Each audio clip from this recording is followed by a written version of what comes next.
Maayong gabi sa inyong lahat. At ngayong gabi nga ay magluluto ako ng laswa sa Tagalog at lauoy sa Bisaya. O magbisaya na lang dahil kuno kay maglisyon mo Tagalog oy. Charot. Og mauna na guys, nagpabukal na ko og tubig ana dayon gibutangan sibuyas ug tanglad. Kay wa man ko kapalit og kamatis, mauna lang sana akong gibutang tanglad ug sibuyas. Dayon pagka bukal niya gibutangan ako ang sitaw ug taod-taod ang kalabasa. Dayon ipabukal na pud nako siya usab. Paghuman og bukal, diba?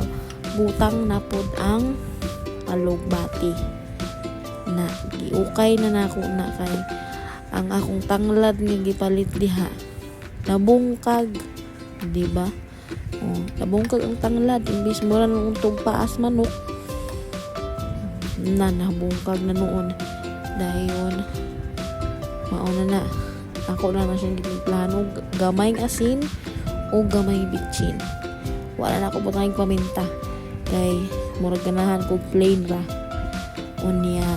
Gipabukal na ako siya diha dayon libutang na nako ang kamunggay. Ibutang na ang kamunggay kay hapit na maluto, gigutom na ang babae na unya.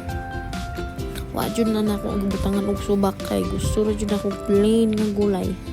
Utan ba? Utan sa Bisaya o unsa ba na lauoy na lauoy sa Johnson nga kanang kuan tawag lauoy. O dito pud sa Masbati utan ang ilahang tawag ana. Plain na kayo nga utan no. Unya lamig na kayo siya guys kay kanang usahay ra ba ito maka lutoan ni. Unya kanang sipagon ra ka ba? Makaluto ra ka ana, makapalit ra ka ana sa palengke kung ganahan ka na gud. Unya una pabukal na to na guys, aron maluto na siya dayon. Luto na, ibabukal o maayo ni Inzay, nalata na iya mga gulay. Nya nakalimot ba ko sa okra na, day na yung pila kabuk kuan okra.